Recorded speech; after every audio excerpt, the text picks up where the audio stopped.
आदाब नाजरीन, IND today news में आपका खैर मकदम करते हैं। आइए देखते हैं ये तफसीलात। तेलंगाना के मशहूर दिशा मर्डर केस के इनकाउंटर में हलाक किए जाने वाले नौजवानों की लाशों को महफूज कर देने और दोबारा पोस्टमार्टम करवाने के लिए हाई कोर्ट ने जो अहकाम जारी किए थे, इनके सिलसिले में दिल्ली की all India institute of medical sciences के 3 फॉरेंसिक डॉक्टर्स के खिदमात हासिल की गई हैं, जो कल हैदराबाद के गांधी हॉस्पिटल पहुंचकर सड़ जाने वाली लाशों का दोबारा पोस्टमार्टम करके हकीकत का पता चलाएंगे और 5 बजे तक अपनी रिपोर्ट भी पेश करने की इत्तला दी गई है। वाज़ेह है कि आज के इस पुरशोर माहौल में सच्चाई तक पहुंचना नामुमकिन नहीं तो मुश्किल ज़रूर हो गया है, क्योंकि लोग सिर्फ अपने फ़ायदे की आस्था के मुताबिक चल रहे हैं।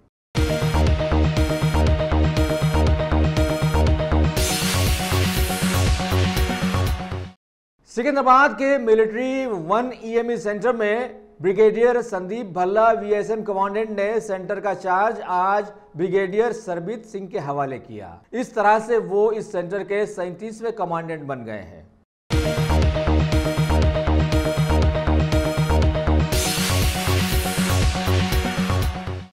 तेलंगाना बीजेपी के सदर डॉक्टर के लक्ष्मण ने मरकजी हुकूमत के लाए गए मुतनाज़ा CAA व NRC बिल्स के सिलसिले में अवामी शऊर उजागर करने का आज एक प्रोग्राम तरतीब दिया, जिसमें मुकामी और अजला के बहुत सारे लीडर्स और कारकुनों ने शिरकत की। इस मौके पर इन्होंने ऊपरी तरफ से जो इन्होंने बिल्स के बारे में समझा वो सभी को समझाने की कोशिश की और अपना ये एहसास पेश किया कि मुल्क के मुसलमान बेवकूफ़ हैं जो अपोजिशन पार्टियों के बहकावे में आकर एहतजाज से जुड़ गए हैं और अपनी जानें गंवा रहे हैं और मरकजी हुकूमत की जानिब से अंधाधुंध फायरिंग करके मुसलमानों को ख़त्म करने के जो हादसा पेश आए हैं वो इन्होंने बीजेपी की मोहब्बत बतलाया है। ఏర్పడిన సందర్భంలో మొదటి న్యాయశాఖ మంత్రి మన దేశంలో డాక్టర్ బాబాసాహెబ్ అంబేద్కర్, ఒక దళితుడు మేధావి. పాకిస్తాన్లో కూడా మొదటి న్యాయశాఖ మంత్రి అక్కడ ఏర్పడ్డది కూడా ఒక దళితుడు, మరి ఒక నరోత్తమ్ మండల్గా ఉన్నటువంటి వ్యక్తి న్యాయశాఖ మంత్రి.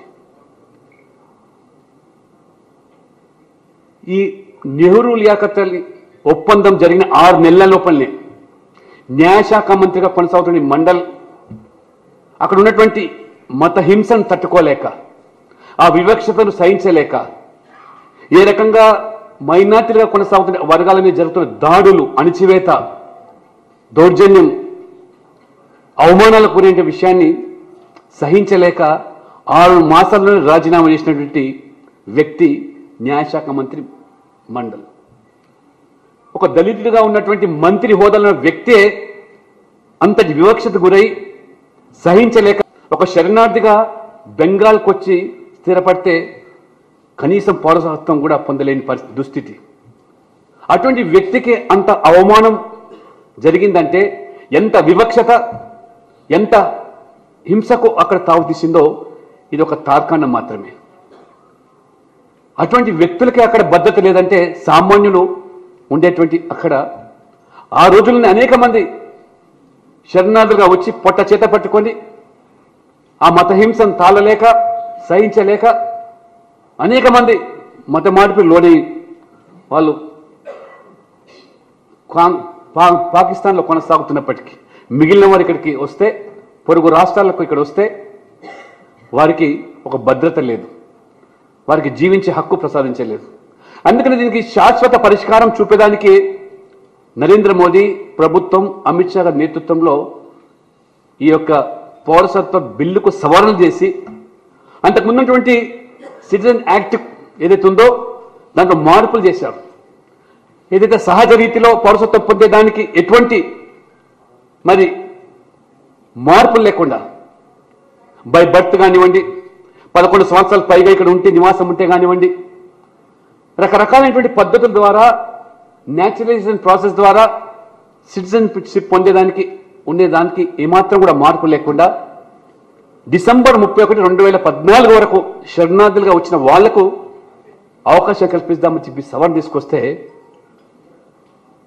బోడిగుండుకు మోకాలకు లింక పెట్టి మన రాజకీయ ప్రత్యర్థులు తమ రాజకీయ అవసరాల కోసం ఓటు బ్యాంకు రాజకీయాలు పాల్పడుతూ విభజన రాజకీయాలకు దోహదపడే కాంగ్రెస్ పార్టీ విధానాలే కులం పేరు మీదనో, మతం పేరు మీదనో, ప్రాంత పేరు మీద రెచ్చగొట్టి ఆ చలి మంటల్లో కాచుకునే నైజం ఉన్నటువంటి కాంగ్రెస్ ప్రబుద్ధులు ఇవాళ వారు నీతులు వాళ్ళు ఇస్తా ఉన్నారు.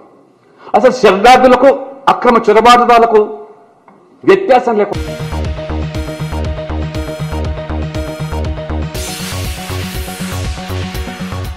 गाजी kidney centre and multi speciality hospital गुर्दे और बवासीर के इलाज का 40 साल मशहूर हॉस्पिटल, जहां हजारों पेशेंट्स क्योर हो चुके हैं। Doctor Hussaini international national award winner और दूसरे डॉक्टर्स और लेडी डॉक्टर्स की जेर खिदमत गुर्दे के तमाम अमराज का मुकम्मल ट्रीटमेंट किया जा रहा है। गुर्दे फेल हो चुके हों, डायलिसिस करवा रहे हों, याद रखिए डायलिसिस कोई इलाज नहीं, इससे 1% भी गुर्दे रिकवर नहीं होते। हाँ, डायलिसिस टेम्पररी रिलीफ दे सकता है, लेकिन हमारे ट्रीटमेंट से गुर्दे फिर से फंक्शन में आ सकते हैं। गुर्दे श्रिंक हो गए हों या सिस्ट हो, गुर्दे की पथरी हो, कैसी भी गुर्दे की तकलीफ हो या पाइल्स यानी बवासीर, चाहे ब्लीडिंग हो या कोम, बगैर ऑपरेशन मुकम्मल क्योर ट्रीटमेंट का एक ही centre Ghazi kidney centre, DLRL main road opposite Vikas high school, Chandrayangutta, Hyderabad. Cell 9966930824 या 9391326261।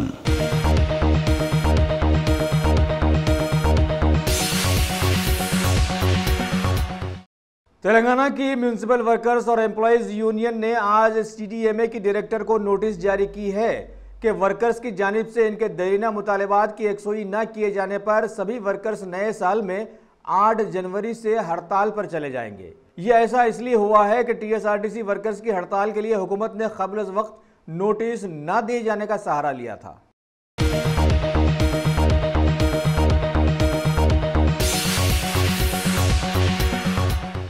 तेलंगाना बीजेपी के सदर डॉक्टर के लक्ष्मण ने आज पार्टी ऑफिस के एक प्रेस मीट में बीजेपी की हुकूमत के मुतनाज़िया साबित हो जाने वाले CAA व NRC बिल्स की तफसीलात पर तबसरा करते हुए इसे मुल्क के लिए फ़ायदेमंद साबित किया। जिस तरह से अदालतों से बहुत सारे कसूरवार अपनी दौलत की बुनियाद पर बेकसूर साबित होते आए हैं। आगे इन्होंने बतलाया कि यह मुसलमानों के खिलाफ में नहीं है, बल्कि गैर मुल्की पड़ोसी रेफ्यूजीज़ को मुल्क की शहरियत देना इसका मकसद है और इसमें सिर्फ मुसलमानों का नाम नहीं लिया गया है, जबकि मुसलमानों की तारीख ऐसी रही है कि मुल्क पर जब जब भी बला आई इन्होंने अपने खांधे पर ले लिया था। पार्लियामेंट लो केंद्र होममंत्री अमित शाह गारू भारत पौरसत्व सवरण बिल्లు ప్రవేశపెట్టి లోక్సభ రాజ్యసభలో ఆమోదం పొందిన తర్వాత రాష్ట్రపతి కూడా ఆమోదించినటువంటి ఆ బిల్లుకు ప్రతిపక్షాలు ప్రధానంగా కాంగ్రెస్ పార్టీ మన రాష్ట్రంలో టిఆర్ఎస్ ఆ బిల్లుకు వక్ర భాష్యం చెబుతూ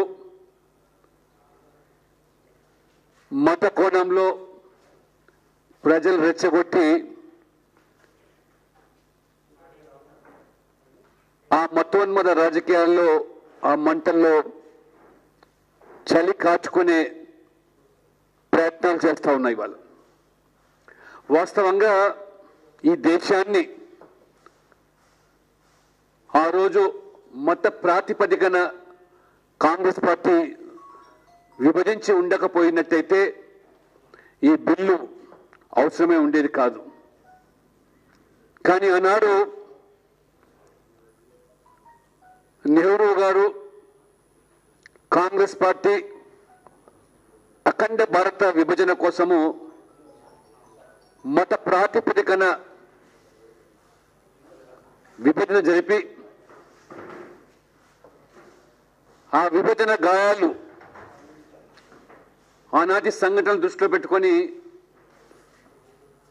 నెహ్రూ లియాఖత్ అలీ ఒప్పందం ఏవైతే చేసుకున్నారో ఆయా దేశాల్లో ఉన్నటువంటి మైనార్టీలకు పూర్తి భద్రత కల్పించాల్సిన అవసరం ఉన్నది. పాకిస్తాన్ ముస్లిం రాజ్యంగా ఏర్పడి ఇస్లాం యొక్క రాజ్యంగా దేశంగా కొనసాగుతుంటే భారతదేశం సెక్యులర్ దేశంగా ఆ రోజు భారత రాజ్యాంగాన్ని ప్రవేశపెట్టిన అంబేద్కర్ గారు అంబేద్కర్ గారు న్యాయశాఖ మంత్రిగా భారతదేశంలో,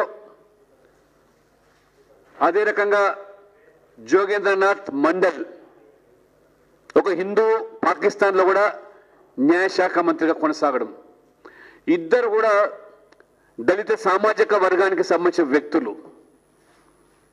కానీ విభజన తర్వాత అక్కడ ఉన్నటువంటి మైనార్టీలు, హిందువులు, సిక్కులు, Christian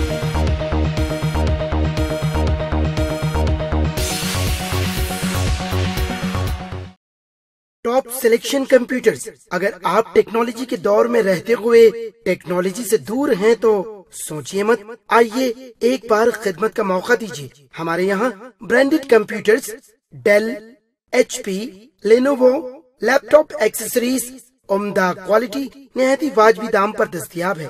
school, college, corporate, office वगैरह में बल्क क्वांटिटी में सप्लाई की जाती है। इसके साथ साथ हमारे यहाँ माहिर टेक्नीशियंस की निगरानी में रिपेयर की सहूलत भी मौजूद है। अगर आप अपने घर, दुकान, सोसाइटी, स्कूल वगैरह को सेफ और क्राइम फ्री बनाना चाहते हो तो इंस्टॉल कीजिए CCTV कैमरा जो HD क्लियरिटी के साथ दस्तयाब है।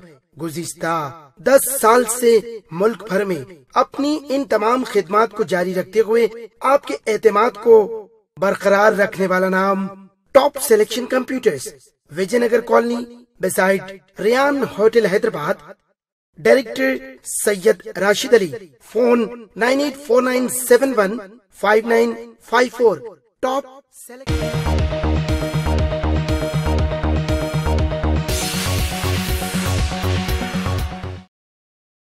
भारत की मुतनाज़िया बन जाने वाली रियासत उत्तर प्रदेश के साबिक़ा वज़ीर आला और समता पार्टी के सदर अखिलेश यादव ने आज अपनी एक प्रेस मीट में बीजेपी हुकूमत के मुतनाज़िया CAA व NRC बिल्स की सख्त मज़म्मत करते हुए हुकूमत पर इल्ज़ाम लगाया कि ऐसे हरबों से मुल्क में इंतशार फैलाकर हुकूमत अपनी नाकामियों पर पर्दा डालना चाहती है। इस हुकूमत ने माशी इस्लाहात और रोज़गार और किसानों के मुद्दों पर पूरी तरह अपने आप को फेल कर लिया है, लिहाजा इसने अपनी चालाकी से गैर जमहूरी बिल्स लाकर आवाम को एहतजाज करने पर मजबूर कर दिया, जिससे हुकूमत को ही फ़ायदा होगा और आगे इस एहतजाज को हिंदू मुस्लिम फसाद में तब्दील करने पर जोर भी लगा रही है। हालांकि एक कम अक्ल आदमी भी ये बात समझ गया हो गया कि सिटीजनशिप बिल्स बेकार लाए गए हैं जो जमहूरियत को सीधे सीधे पामाल करते हैं। साबिक़ा में नोटबंदी और GST के लाए जाने के बाद मुल्क के लोगों को लाइन में लगाकर हुकूमत का जी नहीं भरा था, लिहाजा दोबारा सिटीजनशिप का बिल लाकर हुकूमत मुल्क की आवाम को एक बार फिर लाइनों में खड़ा करना चाहती है। जबकि अभी इस हुकूमत के सत्ता में आने के बाद सैकड़ों भारत की कंपनियां खल्लाश हो गई थी, लोगों को खाने के लिए खाना तक मैसर नहीं रहा और दौलत रही तो सिर्फ हुकूमत के चहीते गुजरात के अंबानी और अडानी के पास ही रही, जो बीजेपी हुकूमत के सत्ता संभालने से पहले लड़खड़ा कर चल रहे थे, लेकिन आज मुल्क की सारी दौलत इन्हीं के पास चली गई है। पार्टी का खेल, एक ही तीर से कितने लोगों को दुखी कर दिया। नॉर्थ ईस्ट में सवाल दूसरा है, बंगाल में दूसरा है और उत्तर प्रदेश, बिहार और पूरे देश में जो लोग निकल करके आए हैं वो नहीं चाहते कि संविधान से छेड़खानी हो। जो संविधान ने हमें अधिकार दिए हैं वो अधिकार हमारे बचें। और हमारे मुख्यमंत्री जी तो कमाल के हैं जो धमकी दे रहे हैं। उत्तर प्रदेश के मुख्यमंत्री एक बार धमकी नहीं दी, इन्होंने सदन में कहा कि ठोको, और उसका परिणाम क्या हुआ कि निर्दोष लोगों की जान चली गई। मुख्यमंत्री कह रहे हैं बदला लो। जितनी भी उत्तर प्रदेश में जान गई हैं ये उत्तर प्रदेश की सरकार और मुख्यमंत्री जी की भाषा की वजह से गई हैं। जहां लोग शांतिपूर्ण ढंग से निकले, लोग शांतिपूर्ण ढंग से अपना विरोध कर रहे थे, ये तो अधिकार हमें मिला है। इन अधिकारों से भी वंचित करने का काम अगर कोई कर रहा है तो भारतीय जनता पार्टी और खासकर उत्तर प्रदेश की सरकार कर रही है। समाजवादी पार्टी ने पहले भी ऐसे काले कानून का विरोध किया है, लोकसभा में भी, राज्यसभा में भी, जनता के बीच में भी। और आज भी विरोध करती है। एनआरसी जैसे के पक्ष में समाजवादी पार्टी कभी नहीं हो सकती, और ये सब जानबूझ करके इसलिए हो रहा है क्योंकि भारतीय जनता पार्टी की सरकार असफल हुई है। जो लोग ये नारा देते, जो स्क्रीन के पीछे लगा हुआ है नारा, ये हमारी पुराना, सदियों पुरानी बात, हजारों साल पुरानी बात, जो हमारी पहचान है। हमने, भारत के लोगों ने जो भी आया उसे स्वीकार किया, और भारतीय जनता पार्टी के लोग यही कहकर के दुनिया में गर्व करते थे कि हम उस धरती के लोग हैं, हम उस धरती से आते हैं, हम उस धरती के रहने वाले हैं जहां पर सबको सम्मान मिला, हक मिला और सबको बराबरी के साथ देखते हैं। बताओ हमारी परंपरा का क्या होगा? दुनिया में क्या मुंह लेकर के जाएंगे आप? आज केवल भारत में विरोध नहीं हो रहा है, दुनिया का कोई कोना नहीं बचा जहां विरोध ना हो रहा हो। जामिया के बाद, एएमयू के बाद दुनिया की कोई यूनिवर्सिटी नहीं बची जहां पर विरोध ना हो गया हो। तो ऐसी क्या बात है? और वजह साफ है कि जब अर्थव्यवस्था डूब गई हो, किसान की आय दोगुनी ना कर पा रहे हों, गन्ने की कीमत ना दे पा रहे हों, जो बकाया है गन्ने का वो ना दे पा रहे हों, जो गन्ने की कीमत बढ़नी थी वो ना दे पा रहे हों, धान की कीमत नहीं दे पा रहे किसान को, आलू की कीमत नहीं दे पा रहे किसान को, और बड़ा दावा करते थे कि हम इन्वेस्टमेंट लेके आएंगे। जिस समय 370 पे बहस हुई तब भी मैंने कहा ये कश्मीर में क्या इन्वेस्टमेंट लाएंगे जब उत्तर प्रदेश जैसे प्रदेश में कोई इन्वेस्टमेंट नहीं आया है। हम जानना चाहते हैं कि क्या इन्वेस्टमेंट आया है, और जो हालात पैदा देश के कर दिए हैं, मल्टीनेशनल कंपनियां भी अपना मुनाफा लेकर के भारत से जा रही हैं। कोई इन्वेस्टमेंट नहीं आया है। ये केवल लोगों का ध्यान हट जाए। और जहां तक सवाल दंगों का है, दंगा कराने वाले तो सरकार में बैठे हैं। क्या पिछले वर्ष लोगों को याद नहीं है कौन लोग कराते थे दंगा? और दंगे से लाभ तो उसी को मिलेगा जो सरकार में रहते हैं। इसीलिए जानबूझ करके भारतीय जनता पार्टी नफरत फैला रही है, लोगों को डरा रही है, और कैसे नफरत की दीवार और बड़ी पैदा हो जाए समाज के अंदर, उसकी तैयारी भारतीय जनता पार्टी कर रही है, क्योंकि असली मुद्दों पर भारतीय जनता पार्टी असफल हुई है।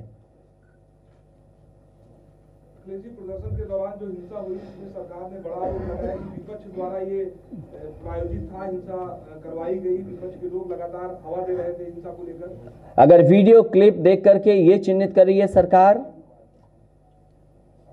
कि कौन लोग आगे घटना कर रहे थे, तो सरकार को वो वीडियो भी देखना चाहिए जहां पर शांतिपूर्ण ढंग से शासन और प्रशासन के लोगों ने लोगों के साथ जो अन्याय किया, जो शुरुआत की है, तोड़फोड़ की है। कई वीडियो ऐसे हैं जो सर्कुलेट हो रहे हैं जिसमें पुलिस खुद तोड़फोड़ कर रही है, पुलिस खुद उकसा रही है। जहां और प्रदेशों से सूचनाएं आ रही थी, दिल्ली से सूचना आ रही थी, बंगाल से सूचना आ रही थी, क्या उत्तर प्रदेश में नहीं किया है पुलिस ने खुद? कई वीडियो सर्कुलेट हो रहे हैं जहां पुलिस ने खुद तोड़फोड़ की है। अगर कहने की बस जल गई तो हम तो शासन प्रशासन से कहेंगे आखिरकार वो बस आई कैसे, लाया कौन, उसका वीडियो भी तो आपके पास होगा। सरकार का कहना है कि ये जो सीए आया है इसमें किसी भारतीय नागरिक का कोई नुकसान नहीं है, और विपक्ष अपनी राजनीति के लिए केवल इसको हवा दे रहा है। अगर आप गांव से आते होंगे,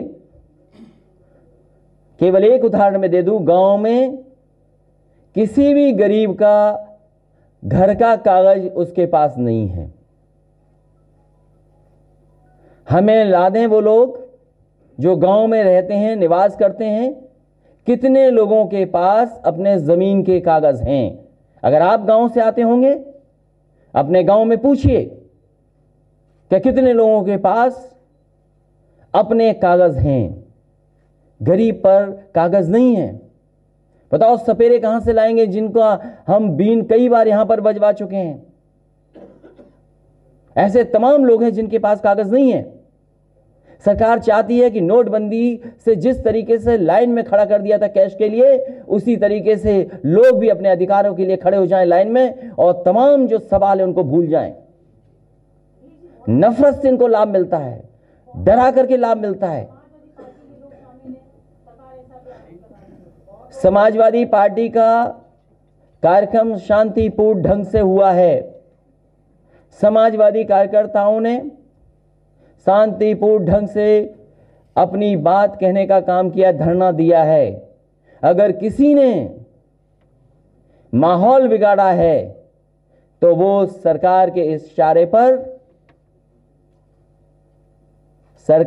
इशारे पर सब कुछ हुआ है। क्या मुख्यमंत्री की भाषा हो सकती है कि बदला लो, ठोको? और फिर क्या न्याय केवल जनता के साथ नहीं, क्या प्रेस के लोगों के साथ नहीं हुआ? क्या वो घटना भूल गए आप जिस पत्रकार ने केवल ये दिखा दिया था या खाना नहीं मिल रहा है, भोजन नहीं मिल रहा था? क्या पत्रकारों के साथ अन्याय नहीं हो रहा?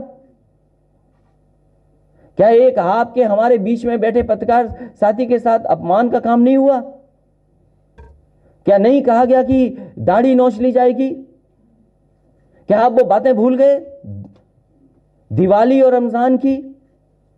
वो बातें भूल गए क्या कब्रिस्तान और शमशान की? ये भाषा कौन सी हो सकती है आज के जमाने में, जहां इंटरनेट बंद कर देते हो कि कपड़े से हम पहचान लेंगे कौन है? क्या आप नहीं जानते डूबती अर्थव्यवस्था को जवाब नहीं दे पा रहे हैं? नौजवान खड़े हैं लाइन में नौकरी और रोजगार के लिए, उनके पास क्या है? बताओ, कोई इन्वेस्टमेंट आया हो तो बताओ।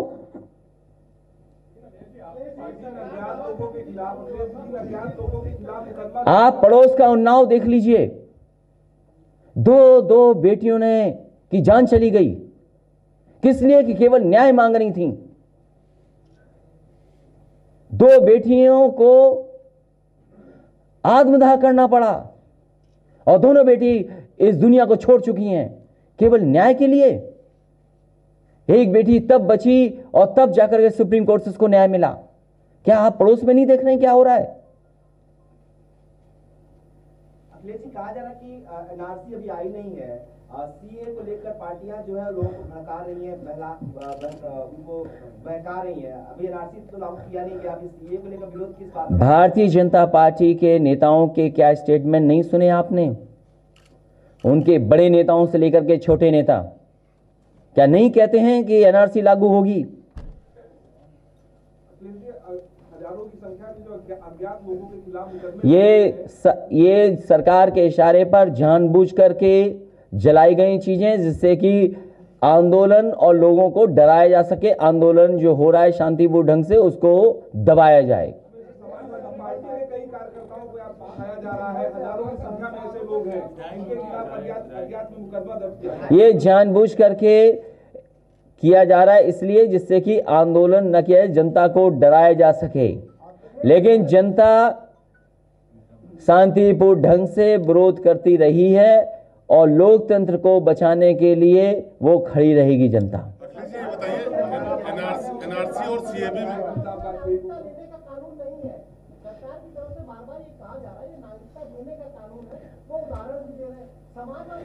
सरकार ने नोटबंदी में क्या उदाहरण दिया था?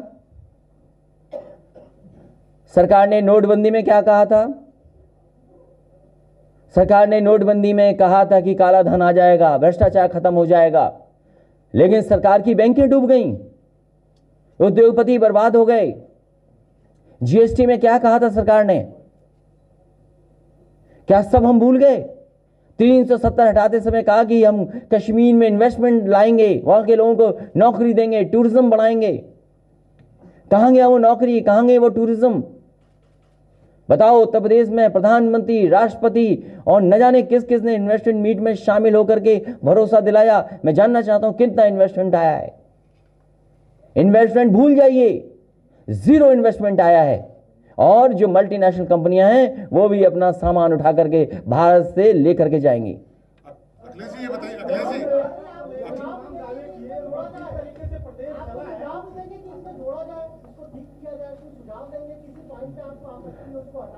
ये सरकार हटाइए, जनता से यही अपील है, क्योंकि विधायक 2020 खेलने के पूरे मन में हैं। अखिलेश जी, ये बताइए, नया साल आएगा तो देखिएगा विधायक कैसे 2020 खेलने सरकार के साथ। अभी सदन में तो आपने देखा था उनका गुस्सा। और ये 300 विधायक जो नाराज हैं, उस नाराजगी को छिपाने के लिए सब ये व्यवहार हो रहा है लोगों के साथ। इसलिए मुख्यमंत्री जी ये ना जाने, ये जान लें कि जिनके शीशों के घर होते हैं वो पत्थर नहीं फेंकते। अखिलेश जी, ये बताइए, अखिलेश जी, आप उन विधायक का वीडियो हर जगह है, अवेलेबल है, आप पूरा देख लीजिए शासन प्रशासन क्या कर रहा था। सर ये बताइए, अमिताभ वाजपेयी केवल वहां लोगों को समझा रहे थे।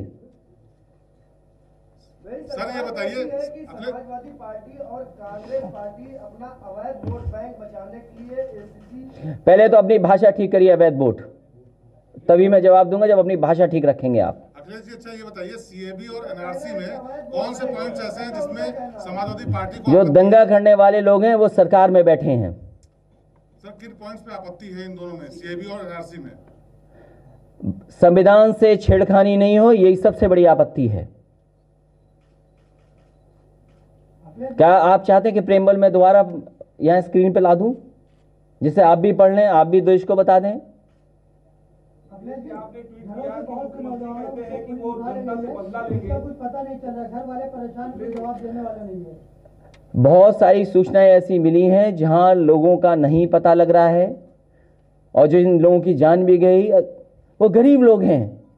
लखनऊ का जो जान गई जिसकी, वो केवल अपने लिए दवाई और खाने का इंतजाम कर रहा था, उसे कहीं ये लगा कि कहीं कर्फ्यू ना लग जाए। क्या वो दोषी था उसमें? इसलिए मैं कह रहा हूं कि ये लोकतंत्र पर भरोसा करने वाली सरकार नहीं है। अभी तो प्रेस के एक ही दो लोगों के साथ हुआ अपमान का व्यवहार।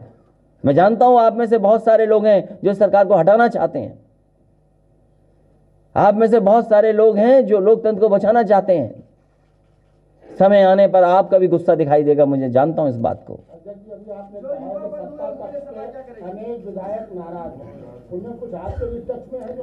लेकिन मुझे जानकारी सदन से मिली है कि विधायकों ने नए वर्ष में मन बनाया है 2020 खेलने का, और इसीलिए सरकार ध्यान हटाना चाहती है। आपने सदन में देखा था कि नाराज कितने बैठे थे। हम तो समर्थन देने वालों में से हैं। सर पूरे जो इफेक्टेड एरिया थे वहां से बहुत से लोगों के परिवार से पूरे लोग उठा लिए गए हैं, महिलाएं और बुजुर्ग भी उठाए गए हैं। देखिए, मुझे आपसे अपील है कि आप लोग भी संविधान और देश बचाइए। आपका योगदान हमेशा रहा है, आगे भी रहे। सर इफेक्टेड एरिया से तमाम लोग उठाए गए, पूरा परिवार। उन लोगों का कहना है कि वो लोग कहीं शामिल नहीं थे, फिर भी पूरे परिवार को उठा लिया गया। ये जानबूझ करके सरकार डराना चाहती है लोग।